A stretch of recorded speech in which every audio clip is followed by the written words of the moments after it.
Okay, welcome back to our final session. I don't know that I'll get through all of it, but I hope I hit the highlights.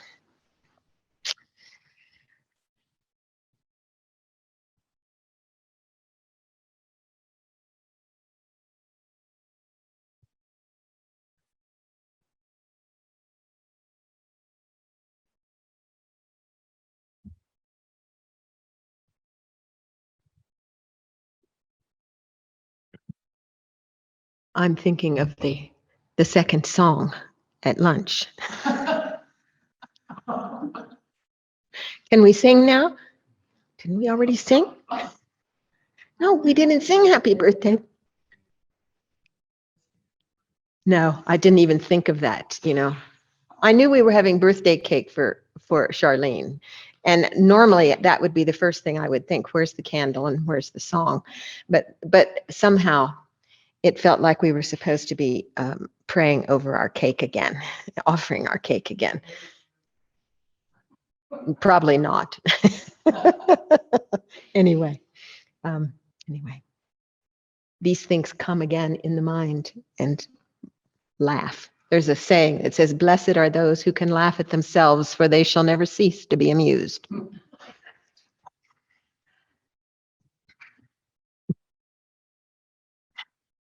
Yeah. Okay. So, always a good idea to come into the room and settle our energy.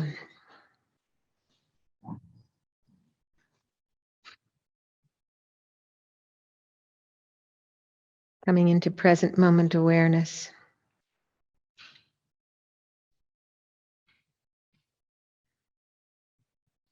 Turning to the breath.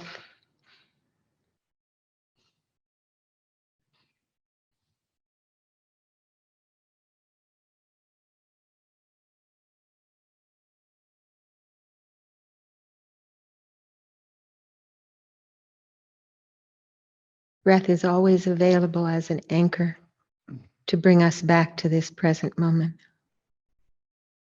We become familiar with it again and again, and it's a place to turn when you're standing in line at the grocery store or driving in your car or walking along a trail. Just the breath.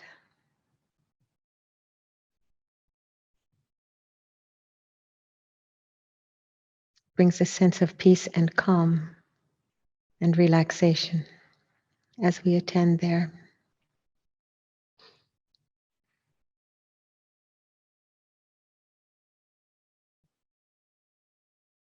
Because we have imbued it with that.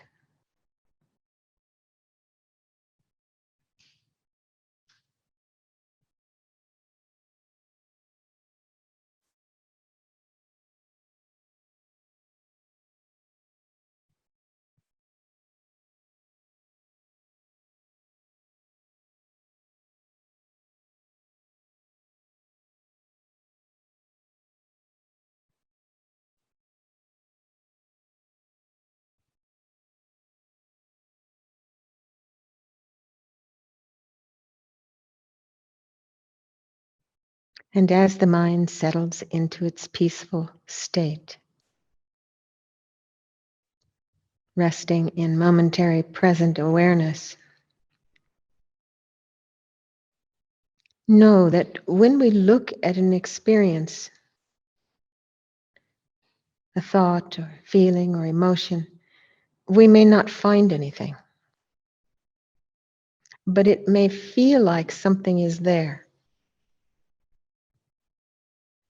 When something appears before the mind, we experience it as having a shape or color.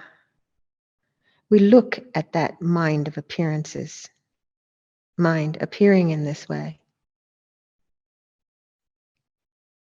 And when we look closely, we see vivid clarity and vibrant emptiness. So please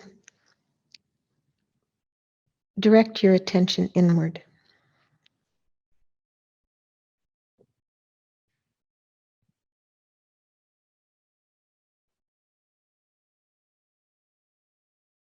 And just look nakedly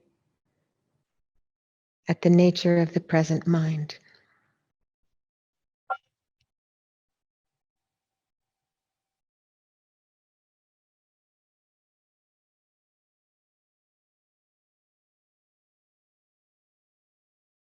Be relaxed and at ease.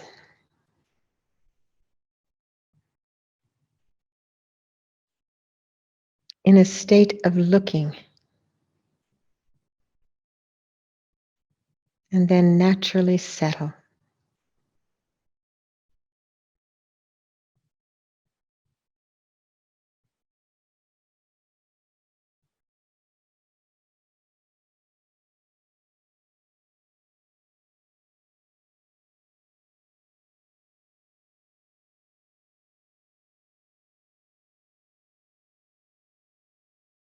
And when the mind moves, look. It may feel like something here.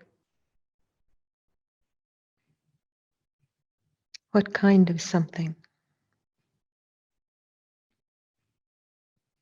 What shape? What color? Look. When something appears, ask, does this have a shape or a color?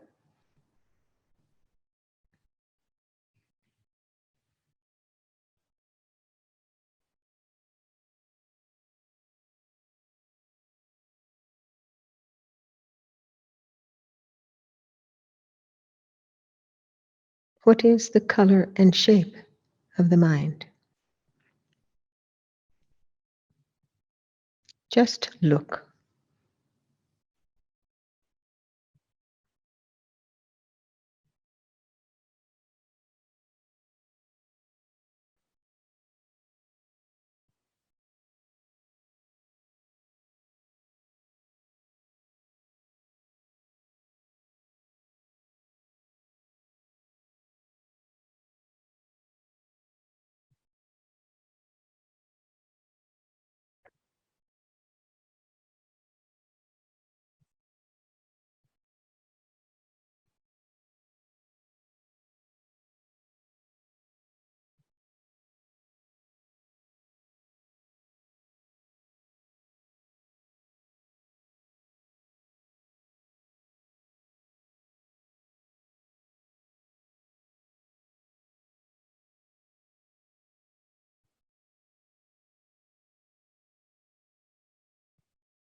Okay. What did you find? Shapes, colors? No shape.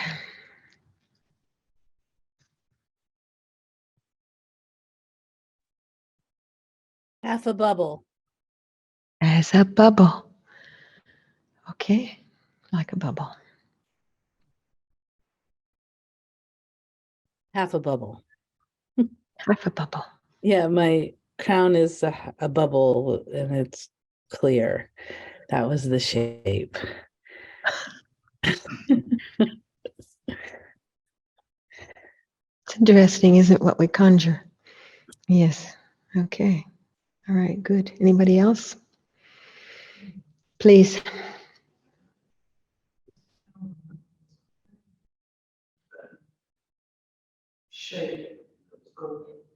Hmm. Okay. Took you on a little walk, did it?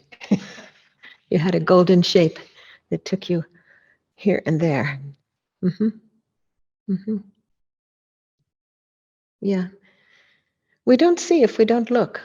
You know, we don't have any way of understanding what is appearing or what might appear if we don't look. So now we've looked at the nature of mind and the nature of thoughts in the sense of thoughts arising, abiding, and now we're going to look at departing. So things that appear, the golden bubble no longer appeared. Something else took its place. It's like that. Whatever it is that's arising, abides, and then goes away, departs. So it's relevant. We wonder where it departs to. So that's the question. And this is relevant because we may actually have an experience or a flash of the true nature of the mind. It may not be our entire meditation, but we might have an experience of this vast, empty, luminous, clear, compassionate space. But then it's just a brief flash, and then we lose it, or it goes away. It departs, it's gone. And now it's replaced by appearances, thoughts, feelings, emotions, whatever. So even though mind is clarity, we have the experience of it coming and going. We think mind is coming and going. But in fact, it's always there. And what's coming and going are the appearances. So there's no coming and there's no going. There's no ceasing. Mind is always there. Appearances come and go. So I invite you to join me again for another brief look at this as we settle, finding our comfortable, relaxed rest in momentary present awareness. Sometimes useful to just take a breath, and as we let go, just turn our attention inward.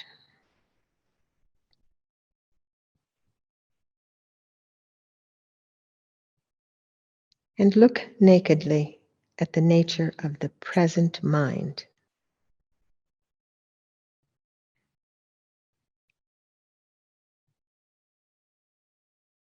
Be relaxed and at ease in a state of looking.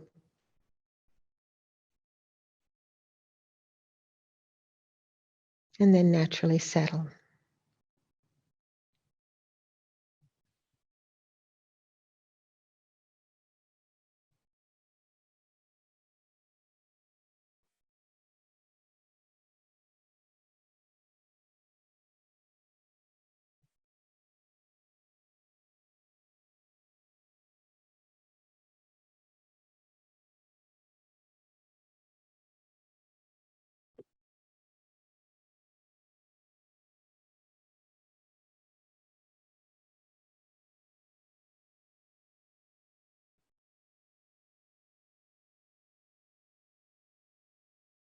And when there is movement, from whence did it come?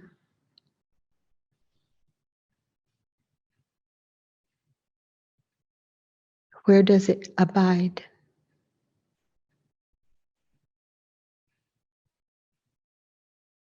And where did it go? If it feels like it departed, where did it go?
So where did it go?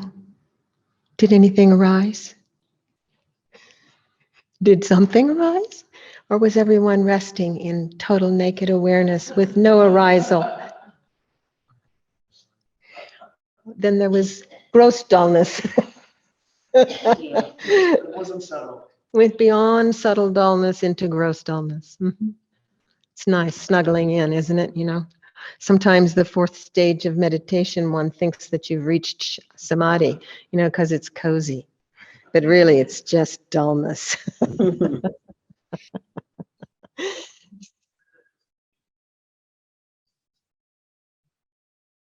I went through many ideas of where it went, Yes. disappeared. I moved it Okay. on, and then I took it to a place of compassion and wisdom. And then I tried not to visualize what that would be or have a warm feeling, but just put it in compassion and wisdom, whatever arose. Mm-hmm. Mm-hmm. Mm-hmm. Good. Okay. All right. So Even the, the annoying advertisement for soda pop on the gas machine, which I don't know why they're doing that, I put into compassion and wisdom. So the point of this meditation, when we're talking about Mahamudra meditation and really resting in naked awareness, is not to engage at all, not to put anything here or reject or accept or try to do anything with. It just arises and we remain in this state of naked awareness.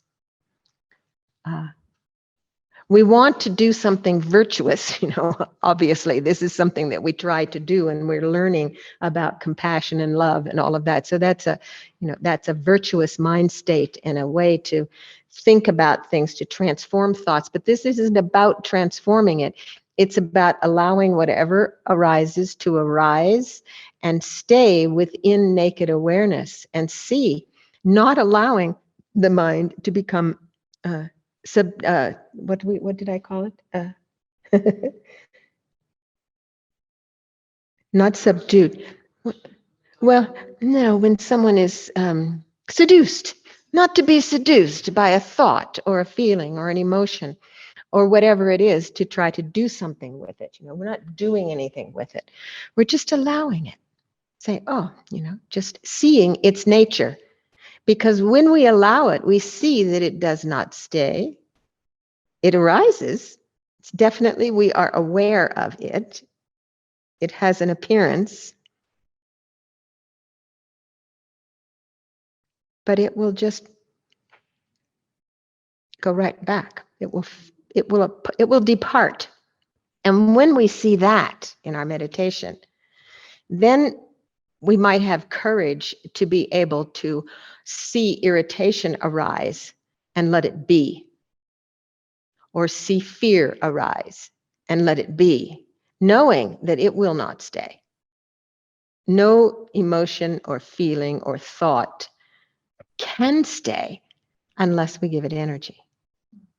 It doesn't have the power because it's essenceless. So we give it energy when we try to push it away, or we try to recategorize it or make it nice. And one of the reasons why I like Tibetan Buddhism is because there are these many techniques for being able to transform the mind. The thought transformation processes and the Tonlen process and so many different meditation techniques. But that's not what this one is. This one is really about really trying to get to the sense that there is no self and there is no other. That mind is pure from the beginning. And to come to that state, then we arise in a place where the mind is at peace and content, even in the midst of chaos.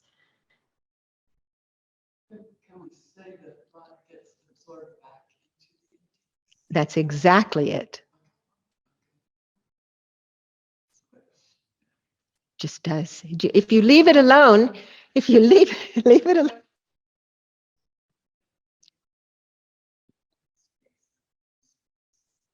You know how they say, listen by speaking, you don't have to go. Yes, a good speaker. That's right. A good speaker listens. Yes.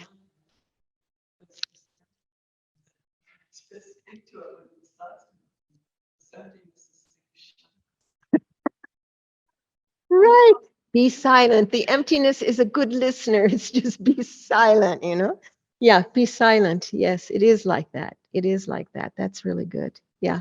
Yeah, just like that. So it's, yeah, yes.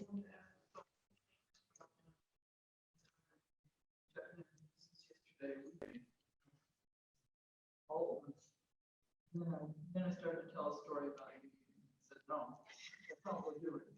And it went away. Excellent. Yes. Yes.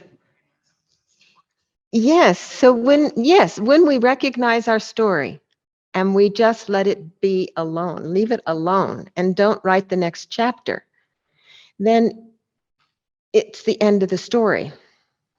It doesn't have any energy to continue.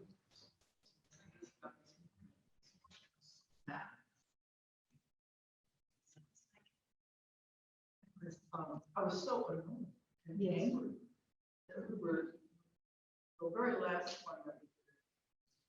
The last one that we did, it was, I think it was, let's see, where are we here?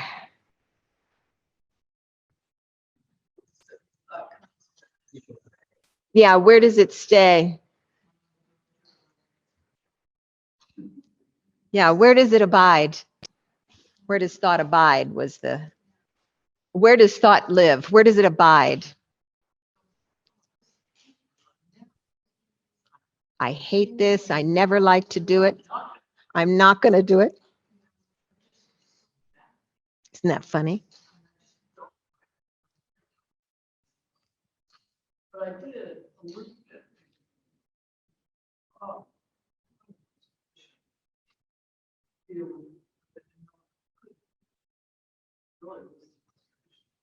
So that was the story you were telling yourself, that you couldn't do it. I hate this. I can't do it. I'm not good at it. Why do I have to look at it? I don't want to look at it.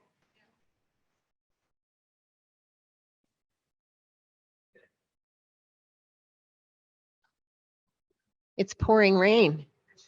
It's hail.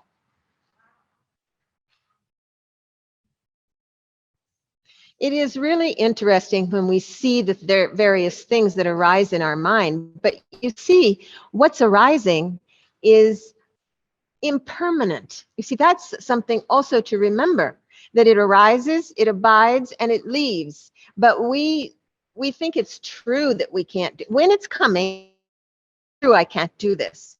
But that's just a story, and that's not going to stay, because you can do it and you have done it. So you see that you can't trust what your mind is telling you, what's arising in your mind. Yeah, it is amazing what it does.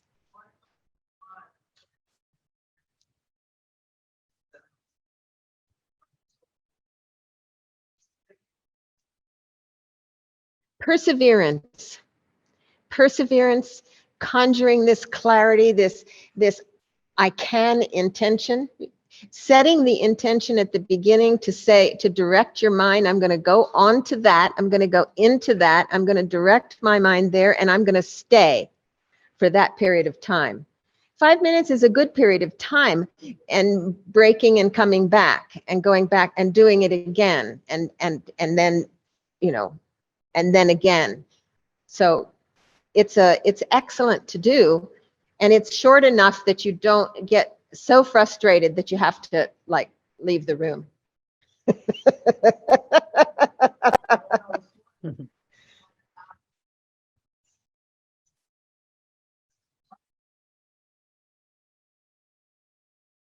Yeah.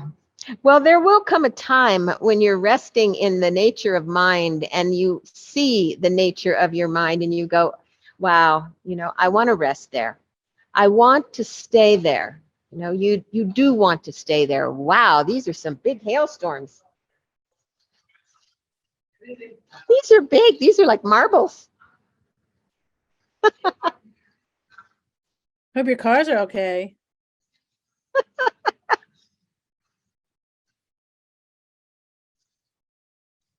Okay. Let's see. So this last practice, this where does it go, is similar to the Dzogchen practice of what's it called, seeking the vanishing point. So that it arises and you stay. You're watching it. You're actually watching. You're in the nature of mind, but the thought has arisen, and rather than engaging with it, you allow it to vanish. So the thoughts do cease, but the mind does not cease. The mind doesn't cease. All movement of the mind, I don't care what it is, all movement of the mind arises, abides, and ceases. But there's not always movement of the mind. The mind can stay in this open, peaceful state. So investigating the arising, the abiding, and the ceasing, or the departing, this is This is the job, to really see that that is the truth of what's happening. And we find the mind, we look at its nature, we look within and we rest. We rest. And then we investigate. Where do appearances come from? Where do they abide and where do they go?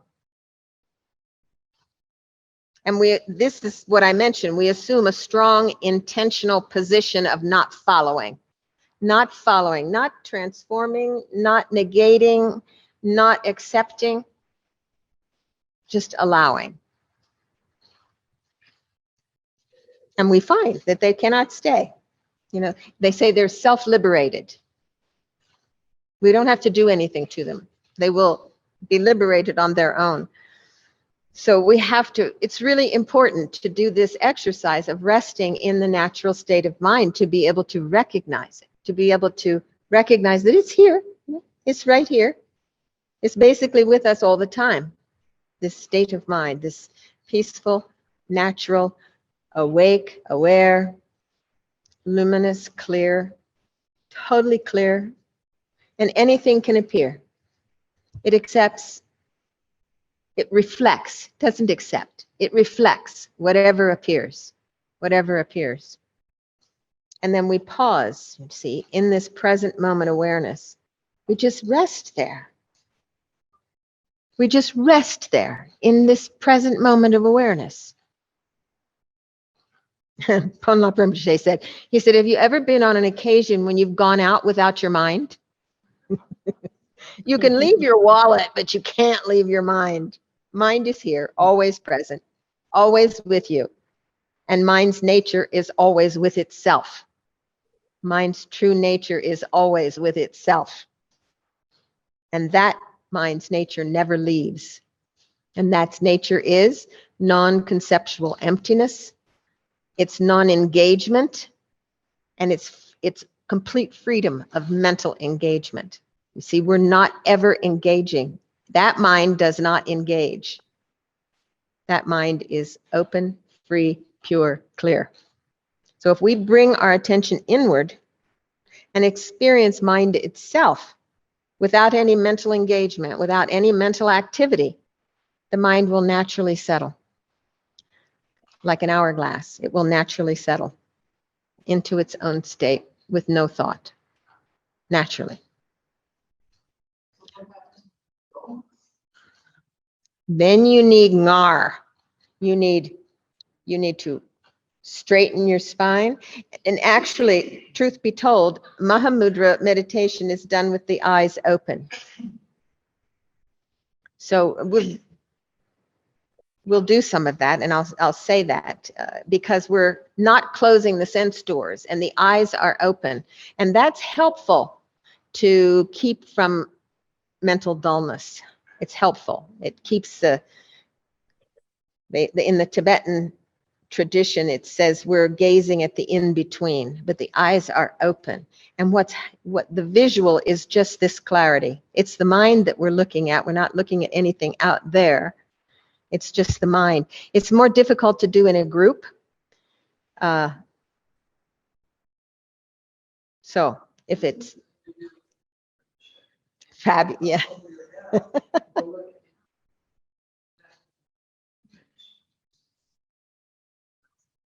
Okay, good. Some people have trouble having the eyes open because movement of in front of them then distracts. Anyway, so the thing is, it's not just blank. It's a sharp clarity, luminous clarity. That's the other characteristic of mind, is luminous clarity, spontaneous and unobstructed. So there's nothing that obstructs this clarity, and it is spontaneous, and it is all pervasive, just like the naked natural mind is all pervasive. But the clarity, and that takes, an intention. I will. For this period of time, I will. The posture is important, having the back straight. And, upright and making that strong intention to do that, and keeping your sessions short enough so that you can stay alert, sitting in a chair and not having a big meal before you sit. Anyway, this is natural, it's natural to feel tired in the afternoon. It's normal, natural, and almost always happens. So, and some people are more prone to having a little afternoon nap because that's their nature to have a little afternoon nap. So it's no fault. But if we are going to make an intention to sit and be present in each moment, then that's what we're doing. And we don't allow the mind to settle into subtle dullness. As soon as we recognize that it's becoming subtle, one thing you can do is imagine a light at your third eye shining. Okay, and that'll get your attention. And if it keeps on, then get up, splash some cold water on your face, and bring yourself back. It's making sure that you're not allowing. You don't allow the 2-year-old to do something at all. You never allow them to do that, because if you allow them once, then the second time becomes easier and easier, and they get trained that if I go into the cookie jar, I can always get a cookie. So like that, we're training the mind, and we make a strong determination to behave in ways that will support that. And we're just going to do it. And then thinking about death is a very good help when you're feeling sleepy and you're thinking maybe, well, I'll just kind of cozy in here and have a little sleep, because you may not ever have a chance to meditate again. So you think like that, to think, okay, His Holiness said, death is your friend. It's your best advisor. They should be on your shoulder watching, saying, ah, ah, ah, ah, ah, ah, ah, ah. Be careful, because we don't know. So that's another sort of cheerleader for staying alert during meditation. Yeah? Question about feelings or emotions. Mm-hmm. So I noticed after lunch, doing this last exercise, I had a lot more feelings, but it wasn't a thought. I didn't see it as a thought. When you say feeling, what do you mean? Well, How are you describing it? A lot of thoughts. They generated like fear. Yep. And so the thoughts kept changing. But the fear stayed. Yeah. And early this morning, I was like, happy. And it was way much funner and easier to deal with happy. Yes, it is more fun to deal with happy than it is to deal with fear. But fear is also just a thought. It may feel like a feeling, an emotion, but it usually arises as a thought, and then it settles into the body like maybe a tension in the solar plexus and settles into the body. So it's really, if that arises and there's fear arising, then just turn your attention right there. Just stare at. Oh, it will self-liberate. It doesn't have the ability to stay. All of them do. None of them can stay. The thoughts come, and if you don't attach to them, they go. The same is true of emotions and feelings. They come and they go. But with fear, it's unpleasant. Fear is an unpleasant emotion, an unpleasant feeling. And so we want to push it away. We want to find an antidote to that. And we'd rather not look at it. So we usually turn away. But turning away, then sometimes, there's a kind of a chasing after, it stays. But if you just turn around and go and look at it, just look right into it, because fear, there isn't anything to fear other than a thought creating an emotion. Yes, coming from a dialogue. So the dialogue, you don't engage. You don't engage, you just look. It's not engaging. It's not debating. It's just looking. It's just recognizing, seeing, looking, and letting it be. And when you let it be, it's not entertained. And like you didn't serve it any tea, it goes out the back door. So no dissecting. No, don't dissecting. Mm-mm. No, just leave it. Yeah, yeah. Yeah, the more we do that, the more we see it has no power. Then it has no power not only on this cushion, but it has no power, in my day either when it comes. And I can then let it be and go on. And it's not distracting oneself either. It's not like going off and doing a little Pollyanna thing, and pushing it under the rug and not looking at it. It's not that either. It's diffusing it.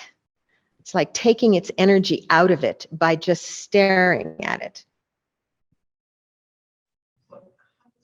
Dialogue.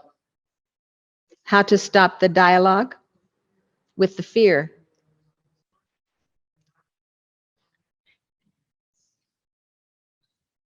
So then resting in a greater expanse of mind, opening, and let it just kind of whoosh, almost like, we tighten and constrict. Yeah, right there, that knot. So it's like, oh, you just give it permission to go. You all go on home now. Thank you so much.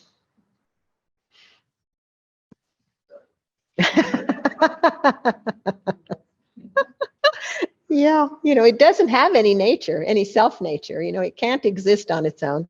And the more we dialogue with it, the more entertained it is. Very happy to be here and chat with you for a while,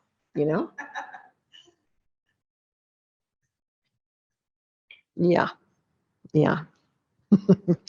So, like I said, this is not a blank emptiness, it's this sharp clarity, this luminous clarity. And ordinarily, when we think of conceptually of clarity, we think dualistically, the mind here and you here. But it's not like this. This is just energy, clear energy. Doesn't have a place. And one reason that we can't rest in non-duality actually is connected to our lack of clarity. So when we can't rest in non-duality, it's because we aren't free of mental engagement. We're engaging. We're always engaging. So we can't rest in this empty, open, non-dual state of emptiness because we're always engaging. So in Mahamudra, we use the object of meditation, forms, feelings, sounds, space, all this. They're all connected with the idea of working with clarity, through which we reach non-thought. But he says, let's see. Yes, freedom from mental engagement. So we're not engaging with any of that. And he said, and this is true, pointing out instructions are important to get from your teacher, from your own master. It's important to get in a genuine way, but I'll share Ponlop Rinpoche's teaching, even though I'm not a great master. So I'll just share his teachings. That's what I'm doing. I'm sharing his teachings. Not that I have any realizations or understanding. So this is something that probably relates to this, because it's the case that the true nature of mind is present even when we're in a disturbed mental state. Even when fear has arisen, we have the true nature of mind is still there. Or even when we're in a massive positive state, going on and on in great joy. The true nature, which is empty, spacious, and clear, is always there. It pervades all states of mind. It's beyond partiality because it pervades everything. So we may think that negative states of mind, when we're imbued or embroiled in a negative state of mind, that positive qualities aren't there or that will never be awakened. But in Mahamudra, the nature of mind is always there, even when there's chaos. And if we know how to tap into that and mind it well, awakening in there, we see that it's impartial, it's non-biased, it allows that craziness to come and go, and it's not affected by it, like a clear mirror. It's not affected. It reflects it. The mirror reflects what's appearing, but it doesn't change the clarity and emptiness of the mirror. And that's the way it is. So it's free of any characteristics. It doesn't exist as a concept, so we can't identify it with words or thoughts.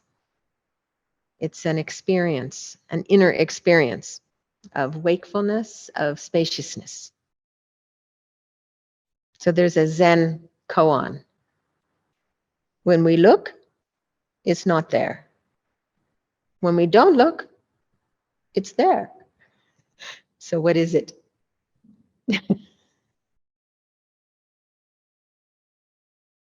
So it doesn't exist in any way established in any manner. We can't say it's like this, it's like that, it's not like this, it's not like that. No, it's just vast. The words are used, this empty, spacious, clear, luminous awareness. Those words are used to point, but the experience is necessary to see. And the nature of mind is always wisdom. And all of this needs to be thoroughly investigated from your side. Thoroughly looking, thoroughly checking. See how it is for you when you engage in these meditations. How is it? What is it? So what's the method for resting in the mind? It's pretty simple, as Ponlop Rinpoche says. Mahamudra meditation is pretty simple. We let the mind rest at ease. That's the point. The point is to let the mind relax in its own natural state, and then it naturally settles in its true nature. When we leave it alone, let it loose, and stare freely in that state, we do experience Mahamudra mind. Maybe in glimpses, but we cut through and we see. And more and more and more, we're able to stay more and more and more in that state at any point in time.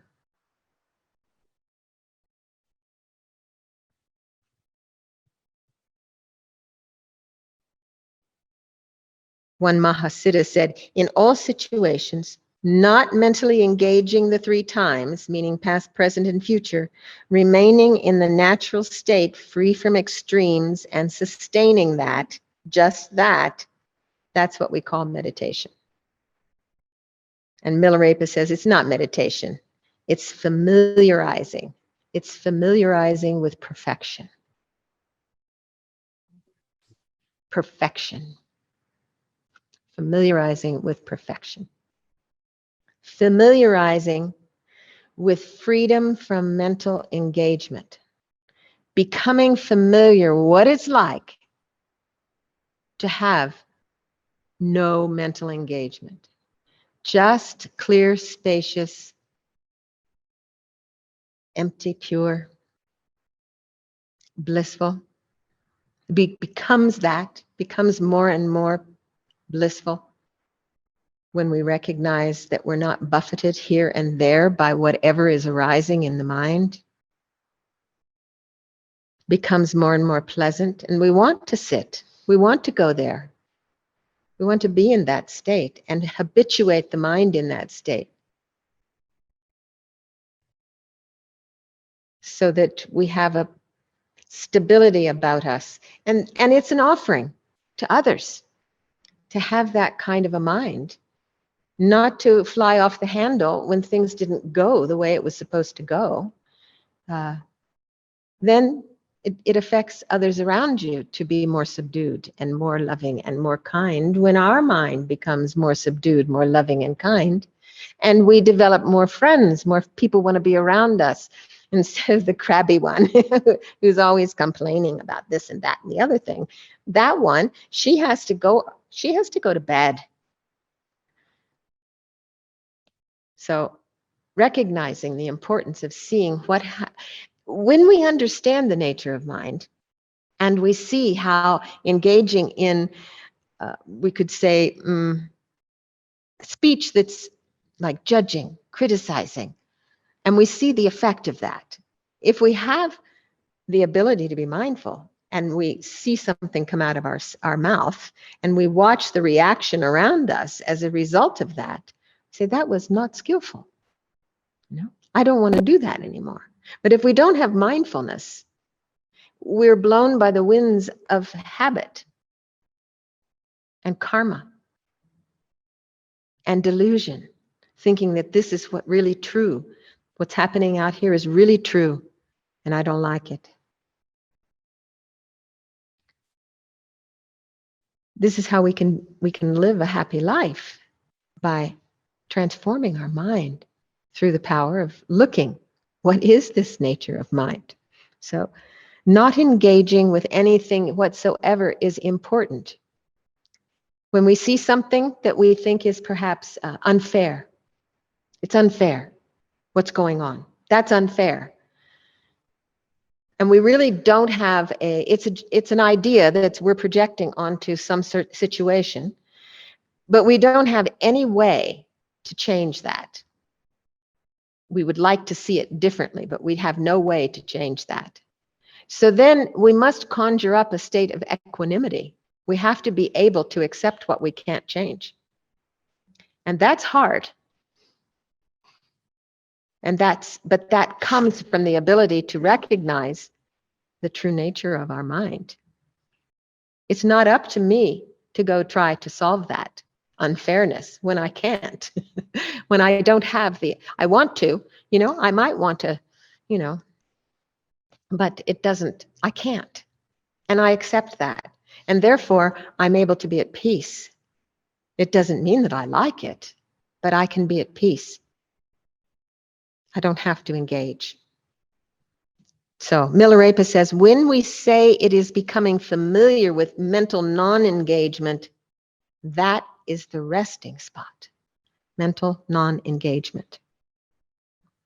And both Nagarjuna and Marpa agreed. This is the decisive view, mental non-engagement. In Mahamudra, the view means the recognition of the true nature of mind. It doesn't mean fully recognizing, but having a taste, a flash here and there. There are many teachings on how to rest, but the main point that it's only necessary to rest in the true nature of mind for brief moments, really. It begins to just slash negative mind. Very short experiences come, and that's where we rest. When that short experience comes, we rest there. Rest there. And then appearances arise, and a short empty space appears, and we rest there. And then thoughts arise. When we look into it, emptiness appears again. The thoughts arise, they abide, they dissolve right back into this naked awareness, and we rest there. And then again, something comes, and it disappears, and we rest there. It's like that. So we think that it should be something very, supercalifragilistic, some magnificent kind of experience of, the heavens open, but that's not it. It's resting, coming in a flash of this vast luminosity. As soon as you think as soon as you have this experience and you think this is it will be gone. As soon as you think, as soon as you start labeling and grasping, oh, or you start looking for it, I want to be there. No, it's just resting and allowing it to appear. It's like the veil's parting, but you don't have the way to open the curtain. You're just watching and it will open. It's just opening. So there's different methods for allowing the mind to rest within the view, recognizing the true nature. So it is said that you rest the body unmoving like a mountain. This is important, to be able to sit in stillness. That's why we keep our sessions as short enough that we do not move. When the tickling comes, leave it. You just, for 5 minutes, 10 minutes, you leave it. Whatever it is, you leave it. When the phone buzzes, you leave it. Or you don't have it with you so that you don't know it's buzzing. You turn it on airplane mode when you go into your meditation if you're using a timer. Rest the speech in silence like a lute with its strings cut. I like that. In other words, not engaging, not dialoguing with whatever is arising. And rest the mind in non-conceptual thought like a corpse free of breath. No thought. So we'll take a really 5-minute break and then we'll come back for the last session. Once again, we come back into this space.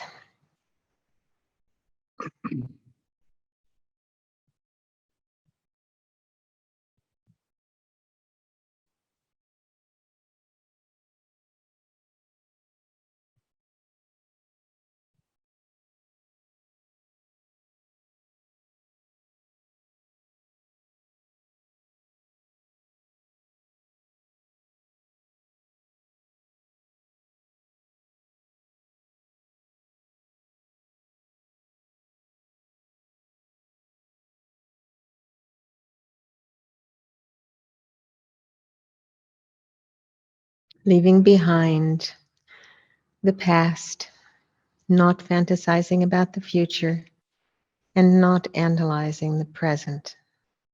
We just rest here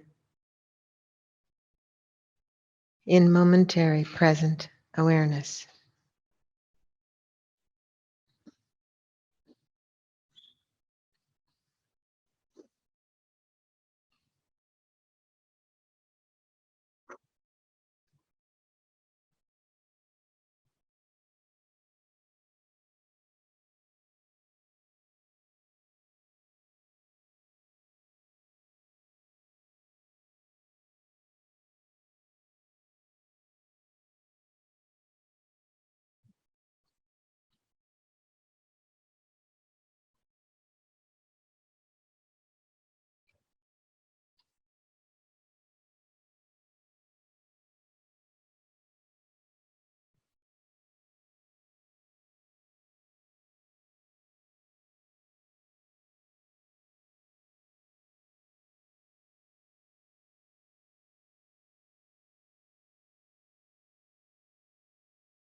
To come to the true nature of mind, we rest free of effort.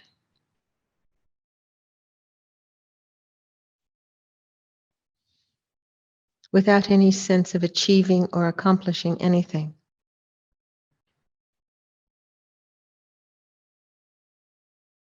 The true nature of mind is not your goal because it's already here. It's more like discovering what is already here.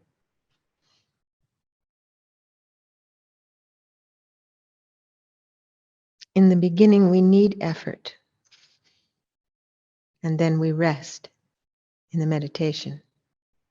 And then we stop the effort or any goal-oriented thought. Just resting in present moment awareness.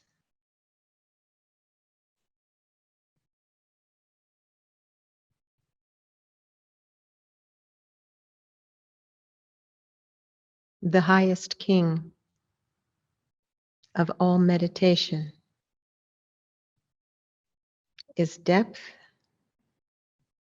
and space without an end.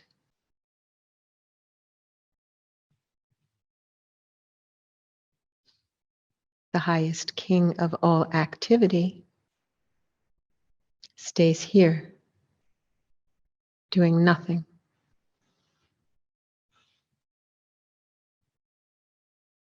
The highest king of the result stays here, beyond fear and expectation.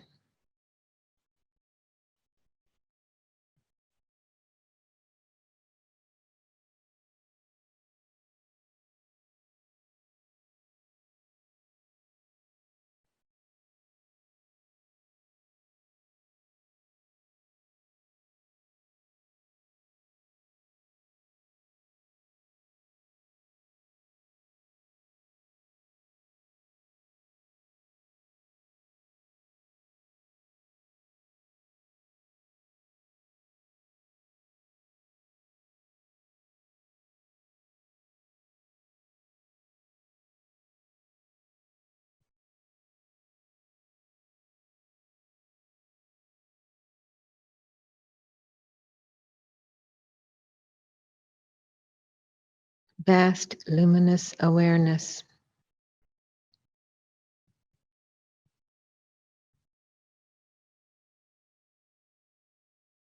Empty, spacious, completely pure.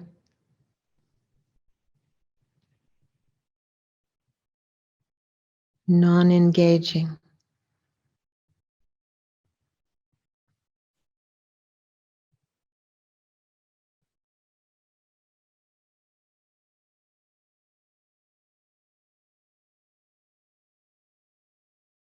And when you never stray from this place, you cannot stay, where you cannot cling to anything. This practice of the holy ones becomes a beacon in the dark. When free from hatreds or desires, without lapsing to an extreme, you come to behold the entire mass of Buddhist teachings. And lost within this place, you are free from the cyclic prison cell. Rest, easy, peaceful, non-engaging.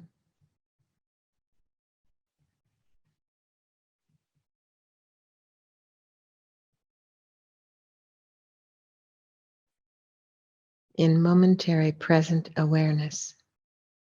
That's all. Resting in the naked mind.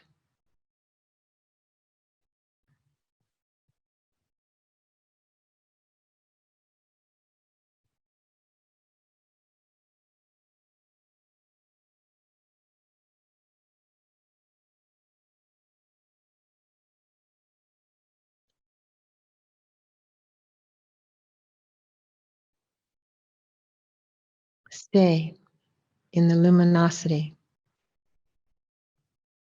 without meditating on anything. And if there's the slightest tendency to meditate on something, wrap your mind tightly around the view. And there's no need to change anything.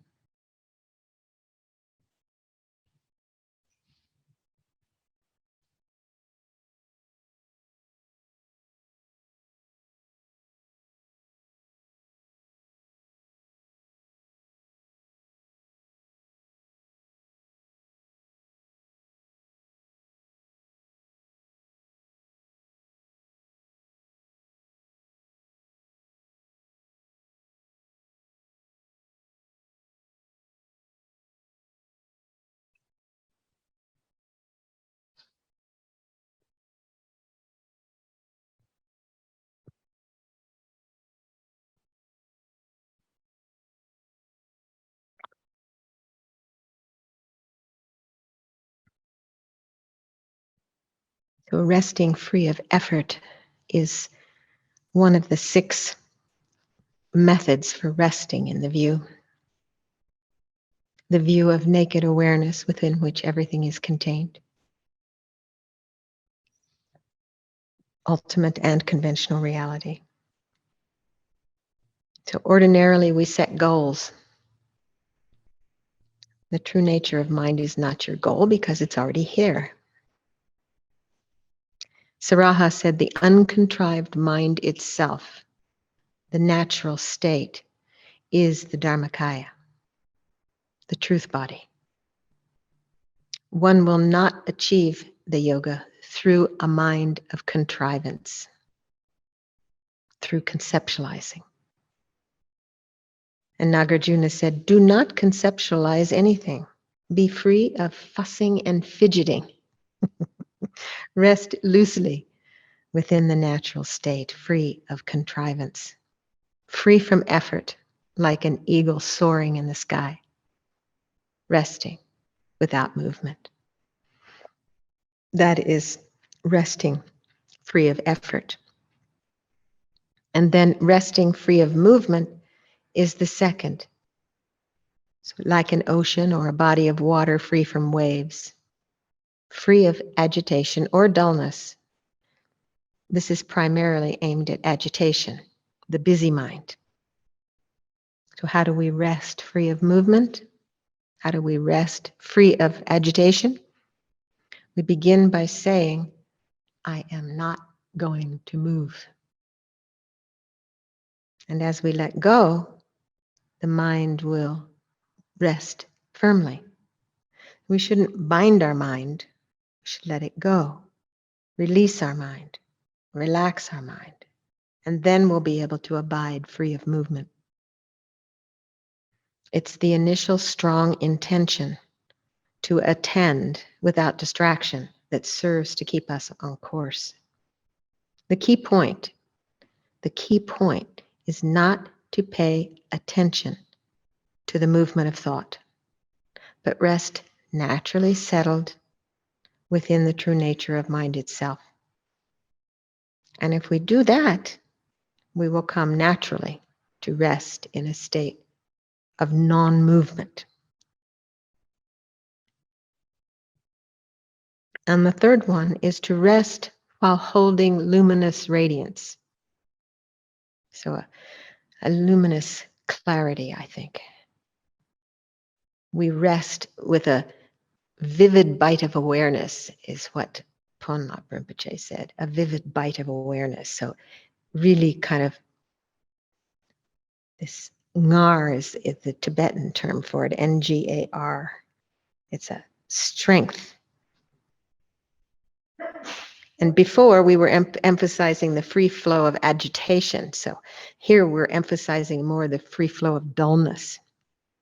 So the true nature of mind is naturally radiant and luminous, which pervades everything, but is free of thought. Bless you.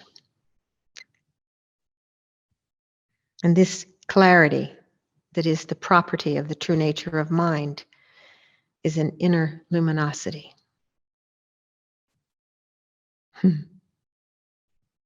It's mind's inner clarity.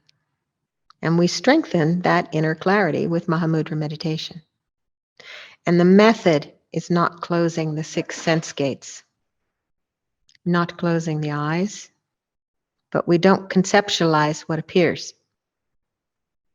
Mahamudra needs to have that clarity aspect. I find it very helpful to meditate with the eyes open. This vivid crispness, one that does not lose or let slip away the clarity aspect of a vivid luminosity that is part of the natural, ordinary mind. Saraha mentions, one may light many lamps in a home, but the blind will still dwell within darkness. Co-emergent wisdom pervades all. And even though it is close, it is very far from those with delusions. The true nature of mind is present within everyone, But if one is deluded, it will be as if it is very far away.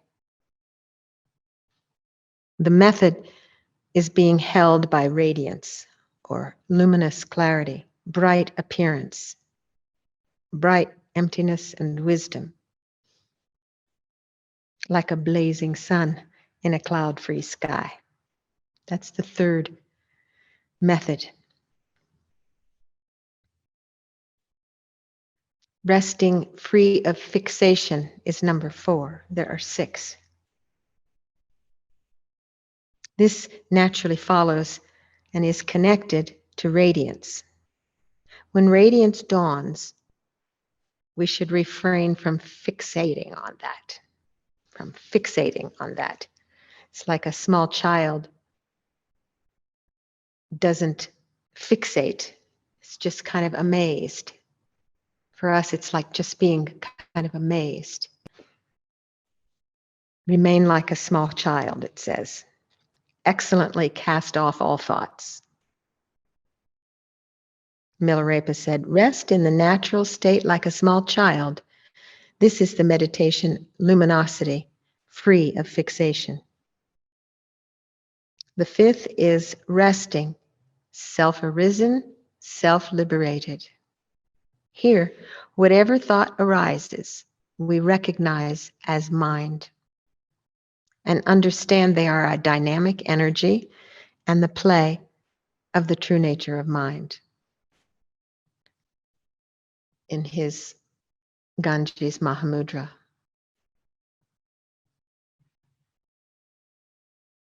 Let's see, he says, rest in your unborn nature. Let appearances appear as nothing but the play of mind. And we recognize that when we did that meditation where we saw, we looked, appearances arise, they abide, and they depart. They come from emptiness, they abide in emptiness, and they depart in emptiness. And when we recognize their arising, we recognize their nature as self-arising and self-liberating. Lady Naguma said, from a clear ocean, waves emerge and settle back within the water. Just so, thoughts may dawn, but they are none other than Dharmakaya. So don't see them as problems, just let them go and rest.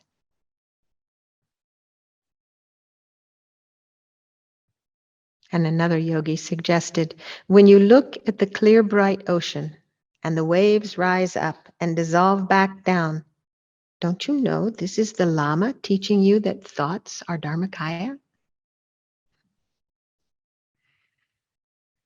And the 6th is rest within awareness that does not leave a trace, like a bird flying in the sky.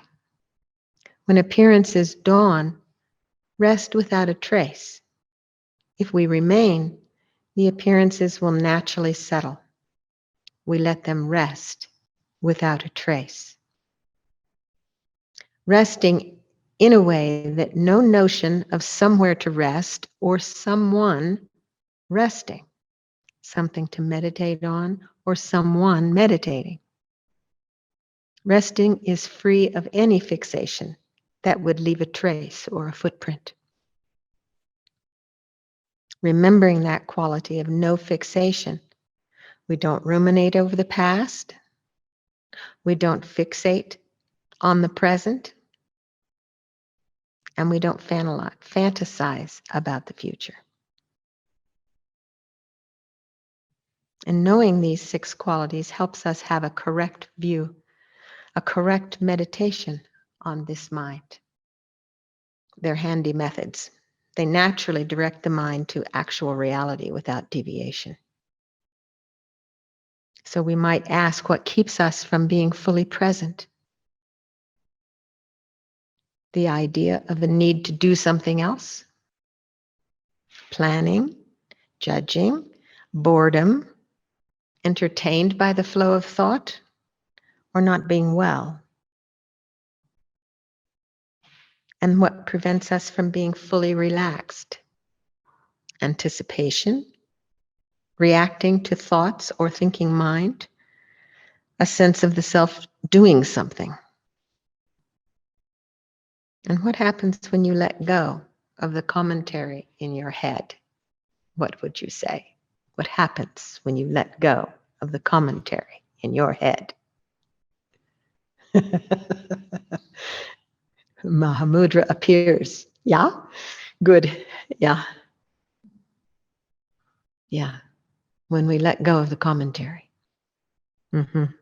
Resting within our natural state is the key point of Mahamudra meditation.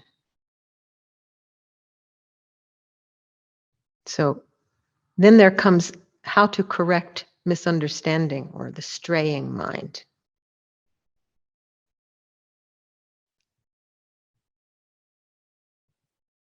I don't know this Lama, Gustampa.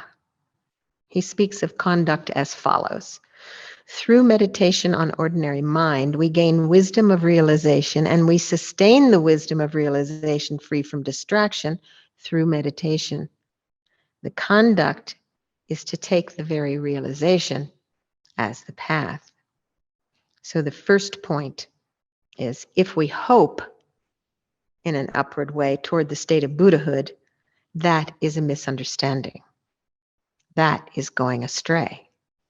The texts say that there's nothing outside called Buddhahood, and hoping to achieve something called Buddhahood outside our own mind is mistaken. Buddhahood is right here in your own heart. The true nature of mind has been Buddha from the beginning. There's no need to hope for the attainment of some excellent state of Buddhahood outside the mind. And the key point is to gain certainty of that truth and not hope, Buddhahood out there, for Buddhahood out there. There's nothing outside there. And this has been the instruction of many of the great masters, the great yogis. The second point is, if we fear samsara in a downward way, that's also going astray. The teaching says there's no samsara outside of not recognizing the true nature of your own mind. We're encouraged to be decisive that there's not a bad samsara out there, separate from lapses in our own mind. Samsara only arises in ignorance, not recognizing the true nature of our own mind. And those are the 2 points.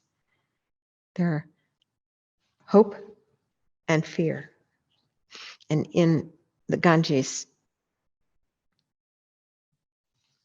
Mahamudra, Tilopa does say the highest king of the result is to stay here beyond fear and expectation. Practicing Mahamudra, we need to be free from hope and fear. And we discussed how to be free from hope and fear, how to look at that, how to let that dissolve right back. Cut through it. They say right here, actually, cut through hope and fear with Mahamudra meditation. Between hope and fear, many appearances arise. What do we do with them? If we cling to them, then we go astray. So that is clinging again, going astray again. There are 2 types of clinging, they say here. The mundane things, clinging to mundane things. In other words, general fixation that doesn't really have any logic, just because it's my gut feeling. Yeah. Or distorted views, which could be based on science or religion, and we cling to them as real. So these 2, beyond hope and fear, we have to let go of all appearances, samsara and nirvana. So what do we do? And this was an interesting exercise that I actually did this morning. Determine that all is like a dream and be decisive about reality, that appearances are like an illusion or a dream. If I'm walking which I did this morning because I had thought of this, and I thought, life is like a dream. Having awakened it, I said, this life is like a dream. This is my dream bedroom. And going into the living room, this is my dream living room, my dream kitchen, my dream refrigerator. It's just saying the words, and it makes a difference in how you view whatever is appearing. Lama Zopa Rinpoche said once when he was doing retreat at my house, he said, just say everything, just add on, merely labeled by mind. So he says, driving along the road, merely labeled by mind. In your car, merely labeled by mind. On the highway, merely labeled by mind. To your appointment, merely labeled by mind. So we just keep merely labeled by mind, which has a possibility of, just cutting through whatever we might be spinning about whatever it is that we're doing. This is all just a dream. I like the dream aspect. It's just a dream. It's soft. It's just a dream. So there's no hope, there's no fear, there's just a dream. It's appearing, and it will pass. I will see another dream in the next room. This is also a dream. I think it's an interesting exercise to be able to recognize. So there was a question, what is ordinary mind? It's a name for the true nature of mind. It means uncontrived, not altered or attempting to change it in any way whatsoever. It's the natural state that we call ordinary mind. But we don't mean thoughts and habits and confusion. Not that. It's the pure, uncontrived, natural, luminous state.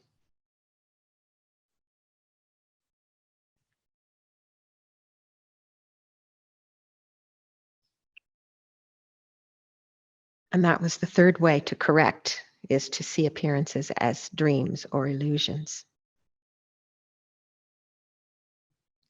Because if we cling to whatever is appearing, that's going astray. And going astray is also clinging to an inner experience. You have a really nice inner experience and you want to hold that. That's also going astray. And you want to have it again. So you look for it. And then you're disappointed. You think, oh, now I've got it. Where is it?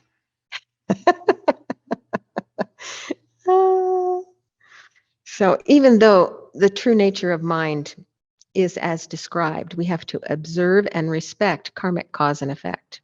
We are bound by the laws of interdependence. So this is important. And the more we understand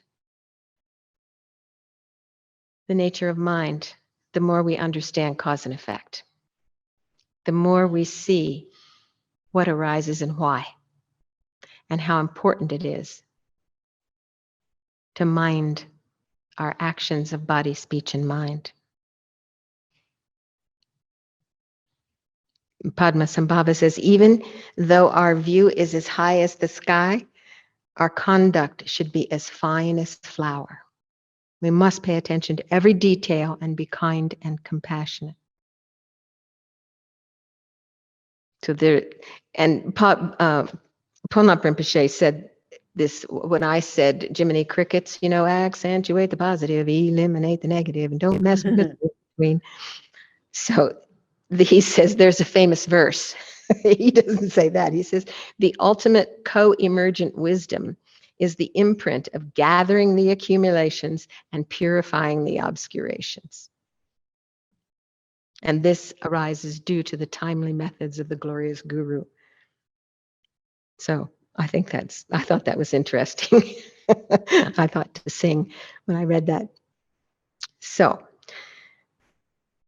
here we see that in order to realize the true nature of mind called Mahamudra, or co-emergent wisdom, there are two methods to be relied upon: gathering the accumulations of merit and wisdom, and purifying the obscurations, and second, receiving pointing out instructions from the Guru.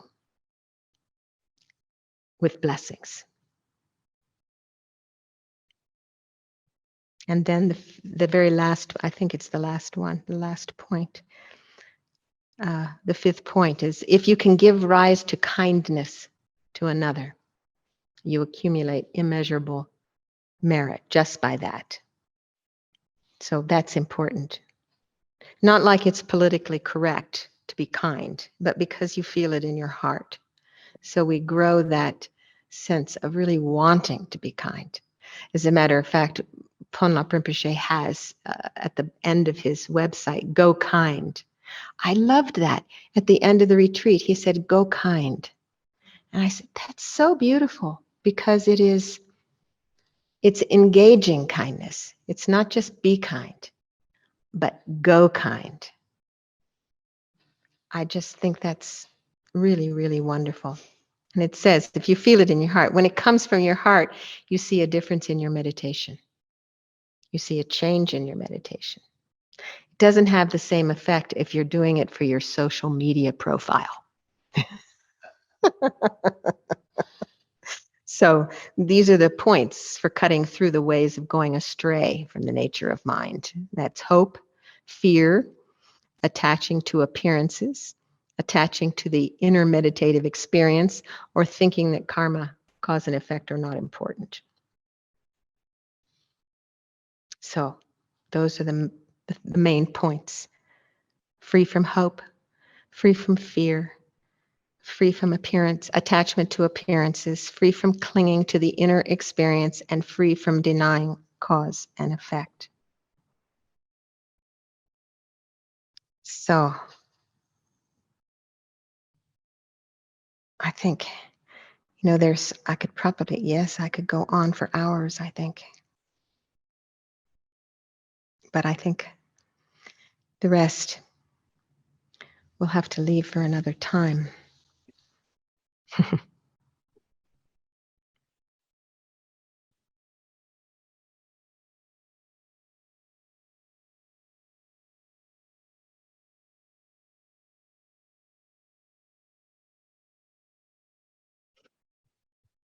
Because I do want to dedicate nicely. I think it's important for us to take this energy. I don't feel like I really know how to teach this or what to teach, but or that I'm qualified to do this, but I felt to share a little bit of my experience. And thank you for the opportunity for being able to do that. And I dedicate really for this opportunity, that what we have done here, because it is extraordinary. It's not an easy topic. And it is extraordinary to hear these teachings that have come from these amazing, bless you, from these amazing masters. They don't come by the by. We all create the cause to experience every result. So we created the cause to be here together. We've probably been yogis and yoginis together in many past lives.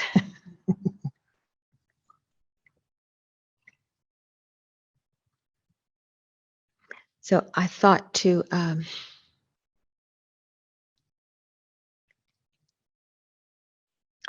read the King of Prayers. Do we have time to do that? Maybe it's a little not quite. We have time to do that. We read the King of Prayers. No, 10 minutes. Yeah. It's a lovely sort of beautiful way to put an exclamation point. So do we have it online to read, or you have books? Or I can get the books. It's nice to have the books, I think. I prefer a book. I'm used to being in the Gompa with a book and reciting the King of Prayers. So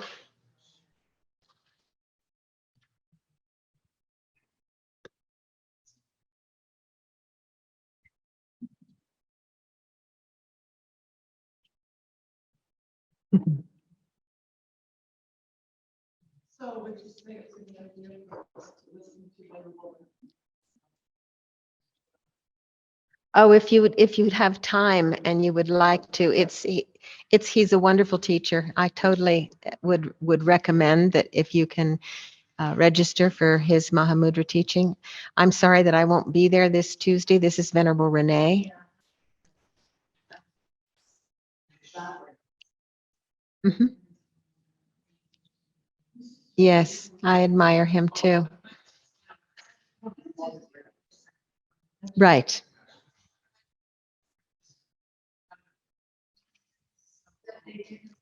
Yeah, they will do a recording. Yes. Mm-hmm. Mm-hmm.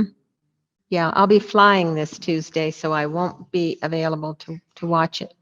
Yes, I'm getting my wings ready now. Page 249. 249. Do they Thank have you. it online? Otherwise, I could send. We can't hear. Do you have it online, Kayla? No? Okay. Has, One more moment, please.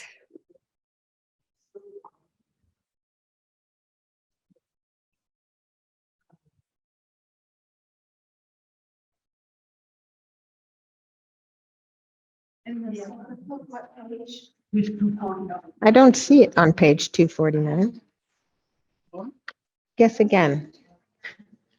oh, did I get that? Oh, wait, is this? Common Sense of Fashion? Oh, maybe I got it. No, yeah. Did I get the wrong one? Yeah, I think I got that. I have the wrong one. Oh. All right, hang on.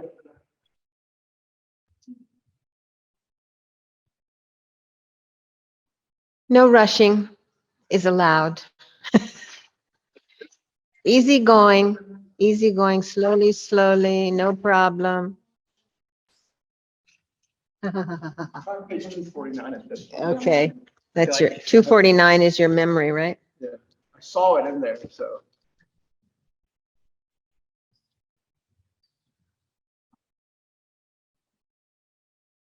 Probably, yes, there it is. All right.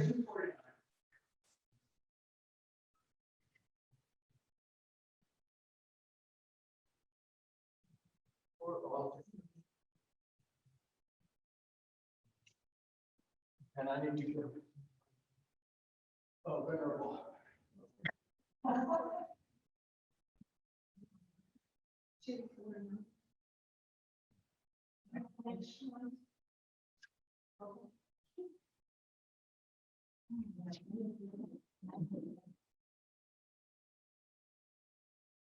We're ready to go. Thank you so much. So did they? Oh, they Yes, have it? they're ready to go. So the King of Prayers.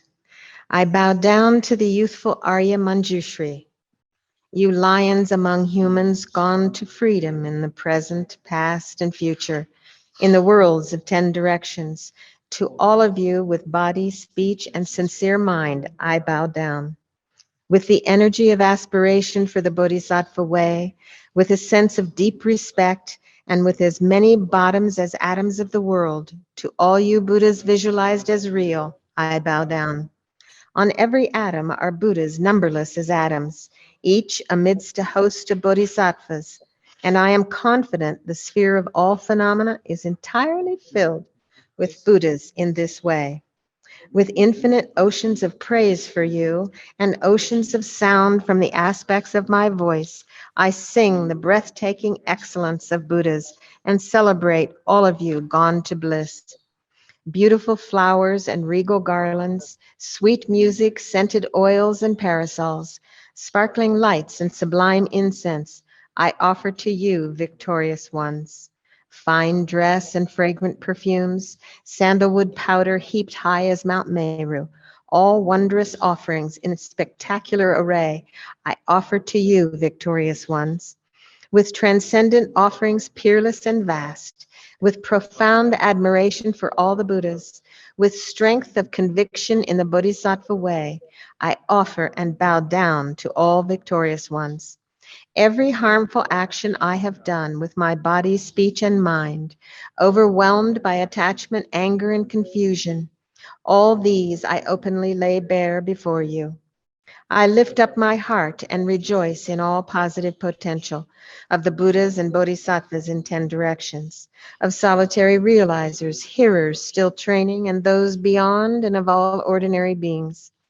You who are the bright lights of worlds of 10 directions, who have attained a Buddha's omniscience through the stages of awakening, all you who are my guides, please turn the supreme wheel of Dharma. With palms together, I earnestly request, you who may actualize parinirvana, please stay with us for eons, numberless as atoms of the world, for the happiness and well-being of all wanderers in samsara.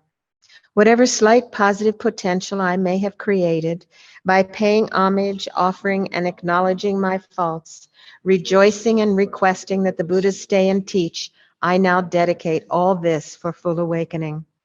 May you Buddhas now living in the worlds of 10 directions, and all you gone to freedom in the past, accept my offerings. May those not yet arisen quickly perfect their minds, awakening as fully enlightened ones. May all worlds in 10 directions be entirely pure and vast. May they be filled with bodhisattvas, surrounding Buddhas gathered beneath a Bodhi tree. May as many beings as exist in 10 directions be always well and happy. May all samsaric beings live in accord with the Dharma, and may their every Dharma wish be fulfilled. Remembering my past lives in all varieties of existence, may I practice the Bodhisattva way. And thus, in each cycle of death, migration, and birth, may I always abandon the householder's life. Then, following in the footsteps of all the Buddhas and perfecting the practice of a Bodhisattva, may I always act without error or compromise, with ethical discipline, faultless and pure. May I teach the Dharma in the language of gods, in every language of spirits and nagas, of humans and demons, and in the voice of every form of being. May I be gentle-minded, cultivating the 6 paramitas, and never forget bodhicitta. May I completely cleanse without omission every negativity and all that obscures this awakening mind. May I traverse all my lives in the world free of karma, afflictions, and interfering forces.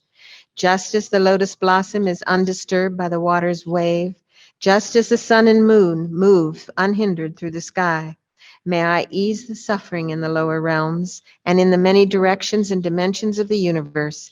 May I guide all wanderers in samsara to the pure bliss of awakening and be the worldly benefit to them all as well. May I practice constantly for eons to come, perfecting the activities of awakening, acting in harmony with the various dispositions of beings, showing the ways of a bodhisattva.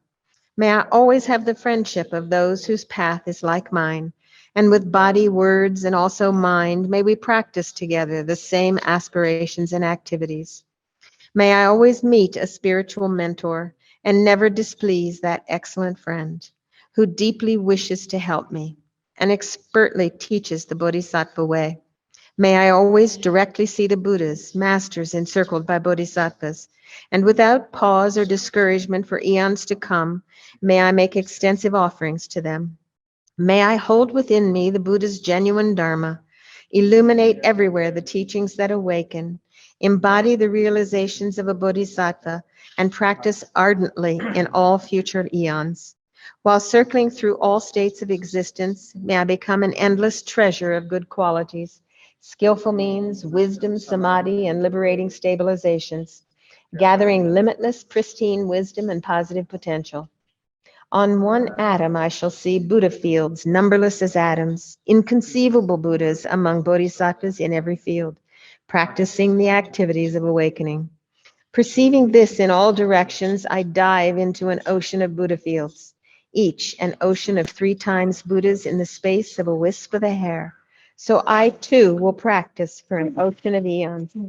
Thus I am continually immersed in the speech of the Buddhas, expression that reveals an ocean of qualities in one word, the completely pure eloquence of all the Buddhas, communication suited to the varied tendencies of beings. With strengths of understanding, I plunge into the infinite, enlightened speech of the Dharma. of all Buddhas in 3 times gone to freedom, who continually turn the wheel of Dharma methods. I shall experience in one moment such vast activity of all future eons of a second. In one instant, I shall see all those awakened beings, past, present, and future lions among humans, and with the power of the illusion-like stabilization, I will constantly engage in their inconceivable activity. I shall manifest upon one single atom the array of Pure Lands, present, past, and future, in every direction without exception. I shall enter the very presence. All my God, those lights of this world, those sequentially turning the wheels of complete awakening, those who reveal nirvana, final perfect peace. May I achieve the power of swift magical emanation, The power to lead the great vehicle through every approach, the power of always beneficial activity, the power of love pervading all realms, the power of all surpassing positive potential, the power of supreme knowledge unobstructed by discrimination, and through the power of wisdom, skillful means, and samadhi, may I achieve the perfect power of awakening, purifying the power of all contaminated actions, crushing the power of disturbing emotions at their root, power of interfering forces. I shall perfect the power of the Bodhisattva practice. May I purify an ocean of worlds. May I free an ocean of beings. May I clearly see an ocean of Dharma. May I realize an ocean of pristine wisdom. May I purify an ocean of activities. May I fulfill an ocean of aspirations. May I make offerings to an ocean of Buddhas. May I practice without discouragement for an ocean of eons. To awaken fully through this Bodhisattva way, I shall fulfill without exception all the diverse aspirations of the awakening practice of all Buddhas gone to freedom in the 3 times everywhere.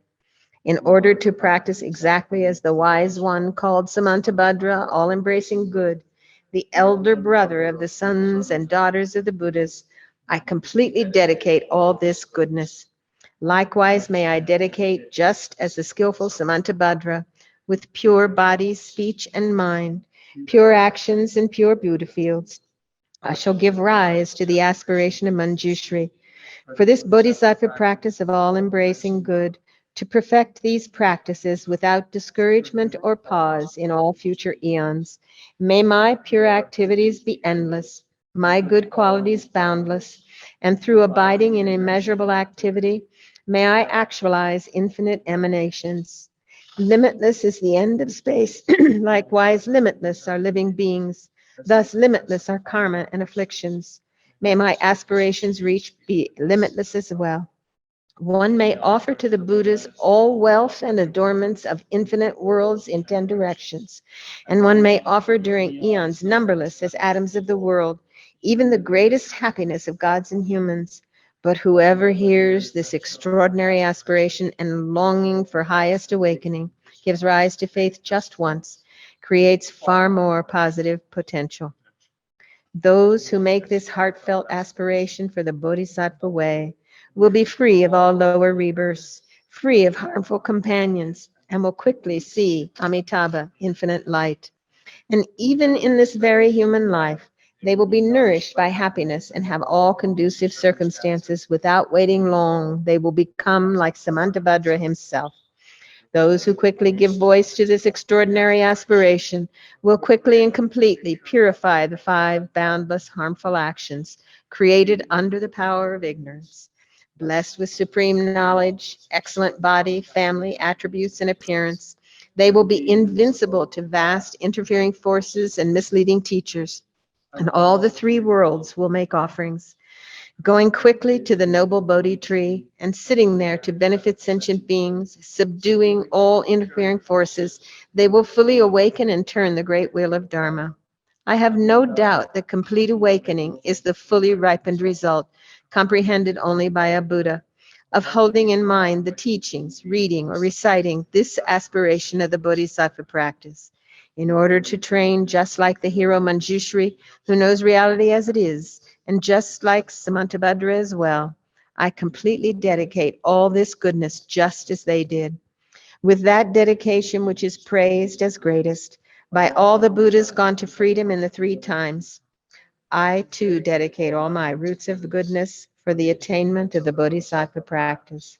When the moment of my death arrives, by eliminating all obscurations and directly perceiving Amitabha, may I go immediately to Sukhavati, pure land of great joy.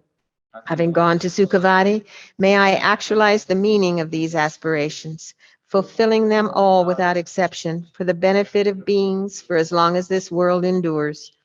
Born from an extremely beautiful superlative lotus, in this joyful land, the Buddha's magnificent mandala, may I receive a prediction of my awakening directly from the Buddha Amitabha. Having received a prediction there, may I create vast benefit for beings throughout the 10 directions with a billion emanations by the power of wisdom. Through the even small virtue I have accumulated by offering this prayer of the Bodhisattva practice, may all the positive aspirations of beings be fulfilled in an instant. Through creating limitless positive potential, by dedicating this prayer of Samantabhadra's deeds, may all beings drowning in this torrent of suffering enter the presence of Amitabha. Through this king of aspirations, which is the greatest of the sublime, helping infinite wanderers in samsara, through the accomplishment of this scripture dazzling with Samantabhadra practice, may suffering realms be utterly empty of all beings. Mm, mm, mm, mm. May it be so. And then our dedication prayers. Do you want to read that? Yeah. Yeah. Thank you.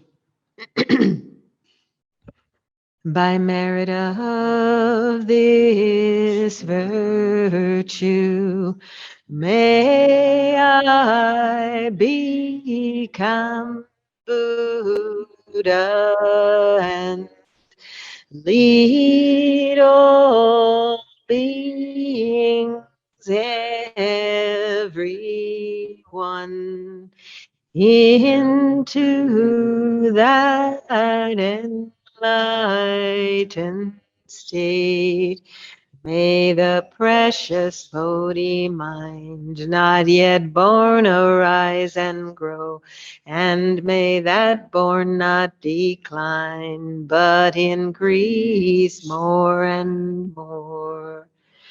In the snowy mountain paradise, you're the source of good and happiness. Powerful Tenzin Gyatso Chenrezig, please remain until samsara ends.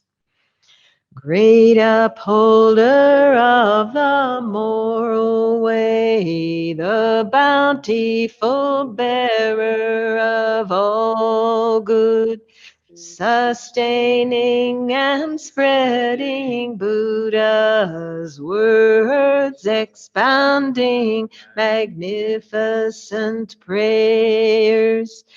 Kyabje Zopa, the great Rinpoche, protecting disciples, come back soon.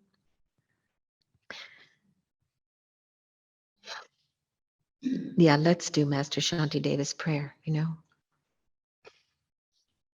May all beings everywhere, plagued by sufferings of body and mind, find an ocean of happiness and joy by virtue of my merit. May no living creature suffer, commit evil, or ever fall ill.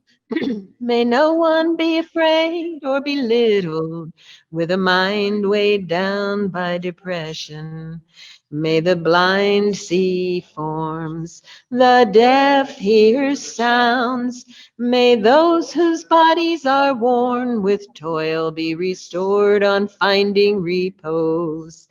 May the naked find clothing, the hungry find food. May the thirsty find water and delicious drinks. May the poor find wealth, Those weak with sorrow find joy. May the forlorn find hope, constant happiness and prosperity. May there be timely rains and bountiful harvests. May all medicines be effective and wholesome prayers bear fruit. May all who are sick and ill quickly be freed from their ailments. Whatever diseases there are in the world, may they never occur again. May the frightened cease to be afraid, and those bound be freed. May the powerless find power, and may people think of benefiting each other. As long as space remains, as long as sentient beings remain, there too may I remain to dispel the misery of the world. And Geshe Cherub's long life prayer. Do you have it memorized? And you chant it for me, please? She You've has got it. Next one. Yeah. Beloved teacher, leading your students toward wisdom and compassion, explaining through exacting discernment the steps of the graduated path, you are the unequaled guide. Please live a long and stable life. And then those people in our own life, I'd like to make a special dedication to the fortunate rebirth for my good friend, longtime friend who passed away yesterday, David Fishman. Longtime Dharma student. And then we have people in our life who are ill. My brother, Roy. So those who are ill, may they be healed. All the people on our prayer lists, may they be well. And we do long to see the smiling face of Lama Zopa Rinpoche without delay of a second.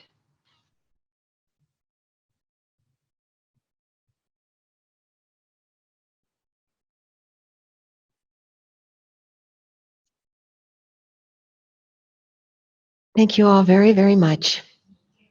Yeah, may you be well. Offer kata.